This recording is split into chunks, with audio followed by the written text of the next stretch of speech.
Hello team, welcome to the channel. Well, first things first, I made the mistake of saying that the Raiders were going to have a streak, and right off the bat, boom, lost. So I'm going to just say that I hope we have some really quality games in the next couple of weeks and get back on track. And speaking of the Raiders, we have AB, who I'm nicknaming Antonio Clown, trying to recoup some money from the Raiders after the whole scenario of all the stuff going on with him before leaving the Raiders. Just bad business choices and moves on his part, decisions basically. It's just ridiculous. I mean, if you want to make a name for yourself, do it in your sport. As far as being that best wide receiver out there. I mean, there's a reason why Michael Thomas is getting paid what he's getting paid. Because if you go back, he wasn't like a first round draft pick. I want to say he was second round, top third. But after going through his contract as a rookie and performing the way he has, he's now one of the top paid wide receivers. Antonio Brown could have easily been doing that as well, but it's going to be his situation to deal with. And I mean, that would have been the best thing to do, is just to perform and do what you want. I wouldn't say do what you want off the field, but conduct yourself in a way that you can make money off the field as well as on the field, such as having those good endorsements and getting people that want to sponsor you and want to have you on their shows or what have you, like, you know, Dancing with the Stars at that time. But now there's no one that's going to want to touch you as far as like endorsement wise. I mean, I could be wrong, but we'll see how it goes. I mean, but once you get dropped by Nike, it's going to be something like, you know, you're going to be doing like commercials for like, I don't even know, maybe like landscaping or something. I don't know. But yeah, it's going to be rough for him. I mean, going back to school is a good start, but we'll see how it goes. I mean, because when you think about it, his decisions could be hurting his agent or his agent's agency. You know, if he's seeing how his employer is conducting business, how are teams? Why would teams want to work with you if you're doing something or he's doing something like that, and you're, I don't want to say condoning it, but you're willing to represent him to do it? I mean, obviously, there's money that's involved, and that's why. But it's like, at a point, it's like, you know what? If this is what he's offering as agency, I really don't want to touch that in the agency. But I could be wrong. But if he can get him on another team after all this stuff that's going on, I would say Carmelo Anthony and Colin Kaepernick, go sign up with his agent, so that way you guys can get back in the fold as well. But it goes down to smart decisions. And speaking of smart decisions, the Browns, 4th and 9, the draw play, really, I don't know. But I mean, way better than doing a quarterback sneak. But realistically, that should have been the moment that Baker Mayfield stepped up and said, you know what, audible, I'm going to do this pass play. Because I think they gained 2 yards. So gaining 2 yards and throwing an incomplete pass, they're not too far off. As long as it's not an interception, better play. But I mean, that's the same thing, in my opinion, that Russell Wilson should have did when the Seahawks were playing the Patriots back in the Super Bowl. They wanted to do a pass play when they're like, what was it? second and 2 or first and 2, whatever it was, but like Marshawn Lynch just got you up there. I would have done a screen. I mean, everyone was saying run the ball. I mean, that whole offensive line was going to be going for that. They knew exactly what that meant.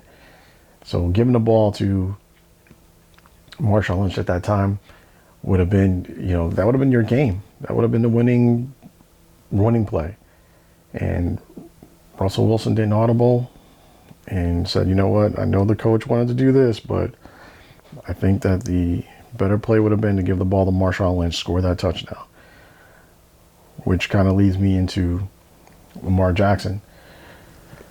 You're comfortable running. That's without a doubt. So don't let the whole idea that you're a run first quarterback, all of the comments and things like that are coming from reporters and critics.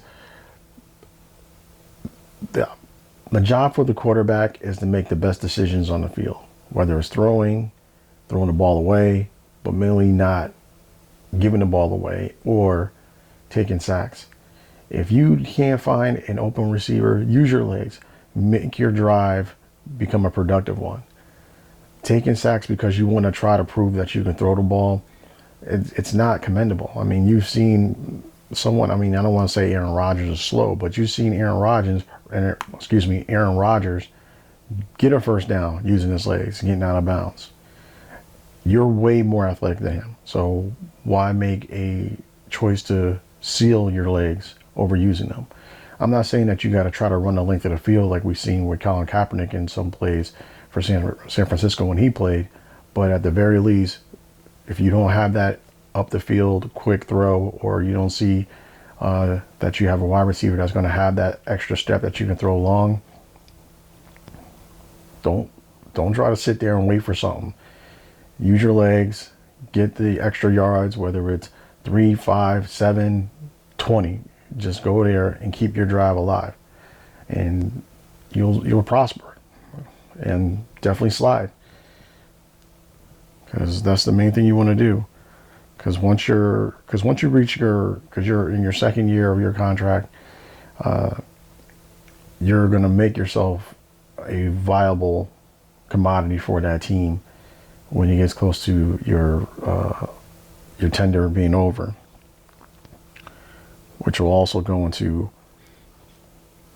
you having that ability to get endorsements and things of that nature at that time, which I'm sure you're probably getting now. If you're not getting calls now, which is why you may want to look into getting a agent now, because those are the individuals that are going to be making those calls to reach out to those endorsement individuals to get you that extra money off the field.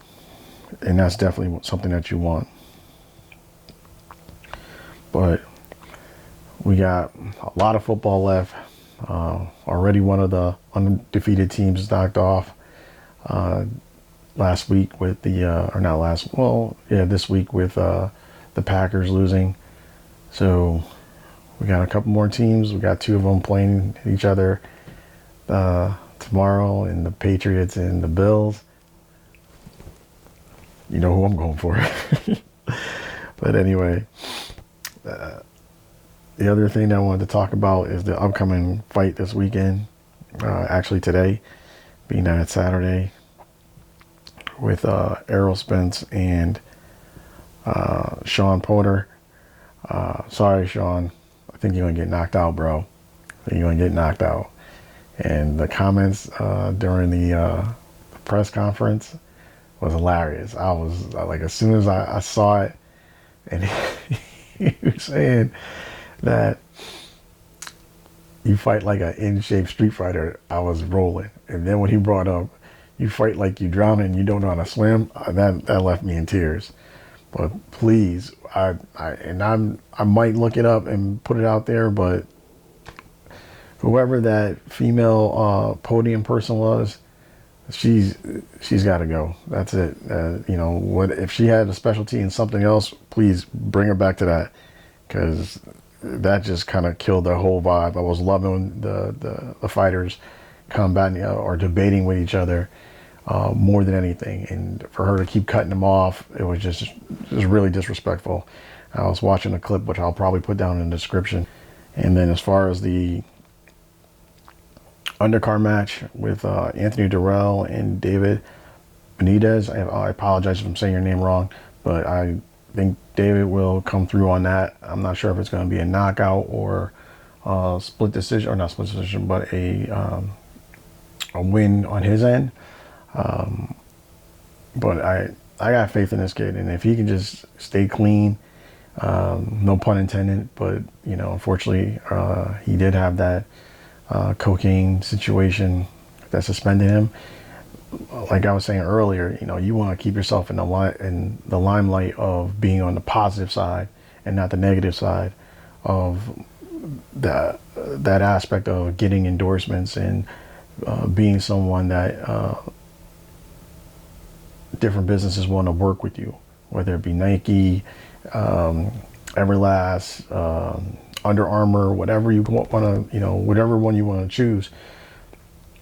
But be there so that people are going to be like, okay, you know what, let's start giving him some endorsements. Let's get his name out there.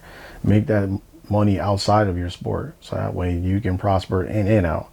And then as you get to the tail end of your career, you still have something to fall back on, because those endorsements are going to still be there, especially if you're a ongoing champion. If you stay undefeated, you've seen what Floyd Mayweather's doing with his money or with his status. So, you know, just do that and make the right decisions, and just be smart. Don't play the game that unfortunately Antonio Clown is doing, where he could be easily the top 5 wide receiver, if not number 1. And I just feel like he's throwing that away. But enough about him. He's already doing his own thing. But if you're thinking that you're going to be able to recoup the money that you've lost with the Raiders and the Patriots by doing social media stuff, like, no disrespect to YouTube or any other channels like that, but you're not, bro. You're not. No, not at all. I mean, you see what Dak is doing with his money. Making his money outside of football, and you're not even coming close to that. Nowhere near. Not on YouTube. So get your head right. If going to school is going to do that, hopefully that'll change his mentality. But bro, you're not supposed to be a YouTuber. You're supposed to be a National Football League wide receiver, a top one. Go out there and play and make the money as one. And again, no offense to YouTube. It's just, you know, some people have a channel that will prosper. I mean, I'm hoping mine does. But I'm not a national football player, wide receiver, top-notch one, making free videos, recording your coach's conversations. Be smart. Just be smart. But anyway, we got some football this weekend. Good fights as well. But as always,